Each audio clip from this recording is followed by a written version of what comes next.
Hi guys and welcome to this ChatGPT basic tutorial. My name is Rui Souza, and in this basic tutorial I want to show you the search functionality, so how you can actually search the web using ChatGPT.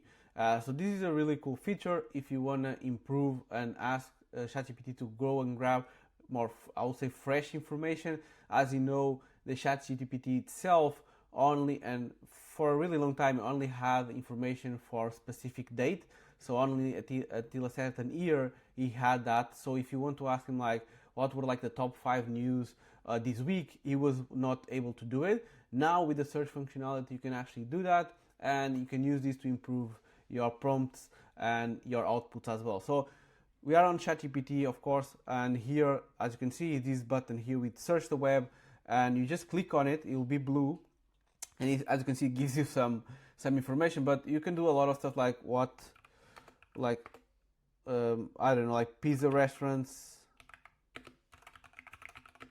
in New York, for example. So you can just use like that, and he will search the web, and then you can just do whatever you want.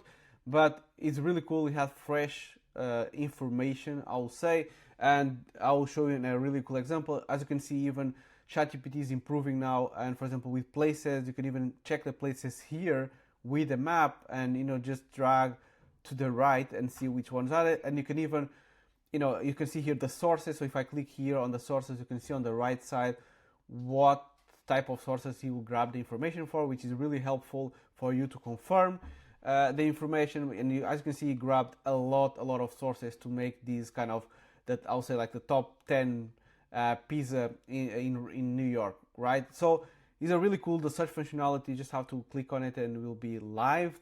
And as I said, there is so many things you can do before a prompt. You can actually research about it. So for example, if I want to make an email of it, again, this is pretty basic stuff. Again, you don't even need to use Google anymore. You can just, for example, you can ask like, what events happen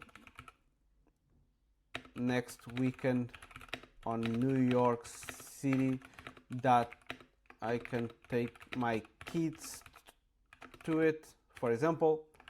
Okay, and you will use the search functionality that you see here. So this is just the basic stuff, guys. Again, you don't need to move a lot from ChatGPT itself. You see the citations are changing here on the right side. You're grabbing like blog articles, the web about the event, and as you can see, you have the New York Mets games at Citi Field, and as you can see, you even grab the next weekend, which is 5 and 6 of April, which is correct. So it's correct information. And here it is, guys, a couple of events you can do with your kids using ChatGPT. So this is really cool, guys. You can do for many things the search. And one of the things that I want to show you that we use a lot is for grabbing information for companies. So if you want to do an email, for example, in this case, I want to make an email to a specific company. Also for Slack is just kind of the messenger app for companies. So in this case, I want to create an email. Here it says create a personalized outreach email. Okay, and at the end, as you can see here, I put the prospect website, which is Slack, and I put my own website, which is, in this example, is Capsule CRM. And if I click on the search button, okay, it will also use this as a reference. However, guys, if you don't click on the search, technically ChatGPT will still be trying to look for information about these two websites. But if you use the search functionality, you will actually forcing ChatGPT to use that functionality, and basically you are telling ChatGPT that you have URLs that you want to use the search function for. Okay, so always click on the search of the web, and if you click here, it will see that the email will be more specific, and you saw there that he used some sources to check it out. And as you can see, here are the sources. So if I didn't put anything, you will try to find out what is Slack. Of course, Slack is been in the internet for a really long time, so you'll know what Slack is. I probably don't need a search for it. But as you can see here on the right side, it uses even YouTube for searching. So you search about, and as you can see, is a really neat email. Impressed by how Slack is revolutionizing workplace communication by bringing together people, process, and data.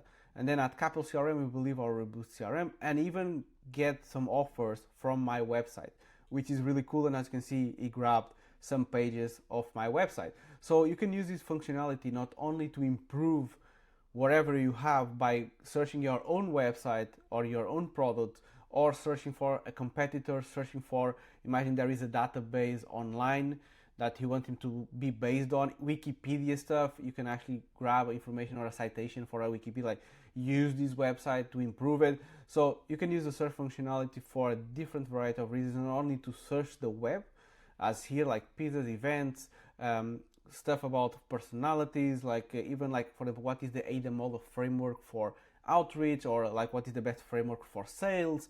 So you can search before you actually make a prompt. So for example, another example just to give you here is that if I want to create a LinkedIn post about AI news, I will ask what are the top 5 AI news this week.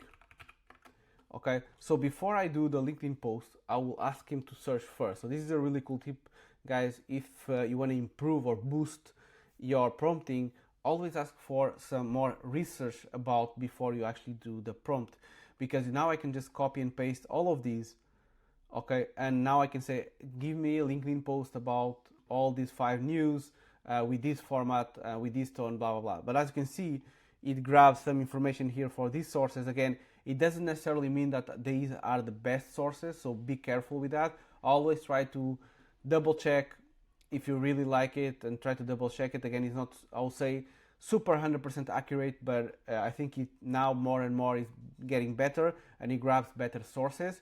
But as you can see, now I can just copy and paste all of these, or I can even continue the conversation now. Now make me a LinkedIn post about news number, I don't know, number 2, for example. Okay, so you can continue the conversation. He will grab the information that he made the search for.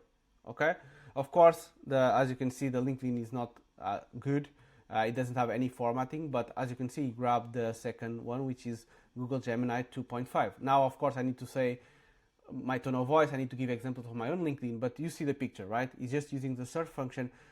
We will always have sources. So in this case, I can even pause it and just use, if I just want to use the information here, because it tried to search again. So the search, guys, is only when you actually want to get the sources, you want to check the sources on the right, and you ask ChatGPT to go on the web, grab citations about it, and then come back with the output. Okay, so only click on the search if you want to do that. But again, it's a really powerful functionality from ChatGPT, and just start using it. You don't need Google anymore. You can just search here on ChatGPT and be creative. Again, you can go as simple as your own life, events, restaurants, whatever you want, all the way to business, which is, creating, crafting really personalized email, having news about your industry and all that stuff. So I hope you enjoyed this video. Start using the search functionality, and I'll see you on the next ChatGPT tutorial.